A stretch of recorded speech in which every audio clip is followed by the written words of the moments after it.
શરૂઆત વરસાદી માહોલથી ગુજરાતમાં મેઘરાજાએ વિરામ લીધો।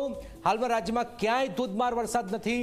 જો કે અત્યાર સુધી જે વરસાદ વરસ્યો તેના કારણે અનેક જગ્યાએ જળબંબાકારની સ્થિતિ સર્જાઈ।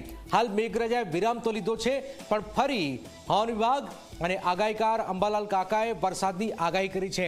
તો ક્યાં કેવા વરસાદની આગાહી છે, શું છે વરસાદને લઈને આગામી સમયમાં આગાહી, આવું જોઈએ, જાણીએ, સમજીએ।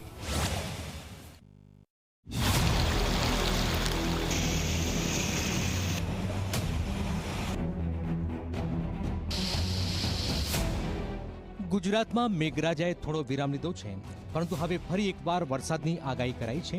અત્યાર સુધીના 21% વધુ વરસાદી રાજ્યના અનેક વિસ્તારોમાં જળબંબાકારની સ્થિતિ સર્જી હતી। નદી નાળા છલકાયા, રસ્તાઓ પર પાણીનું સામ્રાજ્ય થયું અને જનજીવન અસ્તવ્યસ્ત થયું। પરંતુ હવે હવામાન વિભાગ અને આગાહીકાર અંબાલાલ પટેલની નવી આગાહીથી રાજ્યના આકાશમાં ફરી વાદળો છવાઈ શકે છે।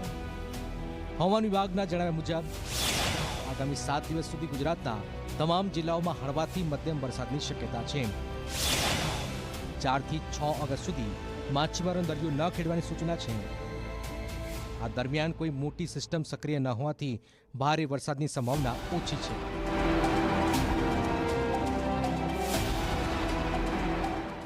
आने वाले 7 दिनों के लिए जो गुजराती स्टेट के लिए फोरकास्ट है, उसमें गुजराती स्टेट के सारे डिस्ट्रिक्ट कवर हैं, जिसमें लाइट टू मॉडरेट रेन का पूर्वानुमान है। और फिशरमैन वार्निंग की बात करेंगे तो डे 3, डे 4 और डे 5 के लिए फिशरमैन की वार्निंग है नॉर्थ गुजरात कोस्ट के लिए, जिसमें विंड की स्पीड रहेगी 35-45 और जो वेस्ट विंड होगी वो 55 किलोमीटर के आसपास रहने का पूर्वानुमान है। अहमदाबाद में लाइट टू मॉडरेट रेन का पूर्वानुमान है और गांधीनगर में भी लाइट टू मॉडरेट रेन का पूर्वानुमान है। આગાહીકાર અંબાલાલ પટેલે પણ 6 થી 10 ઓગસ્ટ સુધી રાજ્યના વિવિધ ભાગોમાં વરસાદી ઝાપટાની આગાહી કરી છે। 17 ઓગસ્ટથી મગા નક્ષત્ર અને સૂર્યસિંહ રાશિમાં પ્રવેશતા સારો વરસાદ થવાની શક્યતાઓ છે।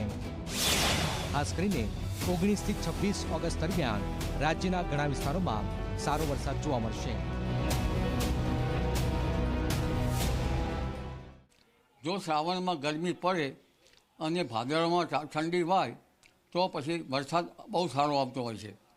એટલે હમણાં તારીખ ત્રીજી તારીખમાં આશ્લેષા નક્ષત્રમાં સૂર્ય આવતા કોઈ ભાગમાં વરસાદી ઝાપટા પડવાની શક્યતા રહેશે, પરંતુ આ વરસાદી ઝાપટા ભિન્ન ભાગોમાં પડવાની શક્યતા રહેશે। મધ્યપ્રદેશના સંલગ્ન ભાગોમાં વરસાદી ઝાપટા થોડાક વધુ પડવાની શક્યતા રહેશે। ઉત્તર ગુજરાતના વિવિધ ભાગોમાં વરસાદી ઝાપટા પડવાની શક્યતા રહેશે। ઓગસ્ટના અંતમાં ગુજરાતમાં વરસાદનો નવો રાઉન્ડ શરૂ થશે। 23 ઓગસ્ટથી 14 સપ્ટેમ્બર સુધી ગ્રહોની જળદાયક નક્ષત્રમાં સ્થિતિને કારણે ભારેથી અતિભારે વરસાદની સંભાવના છે।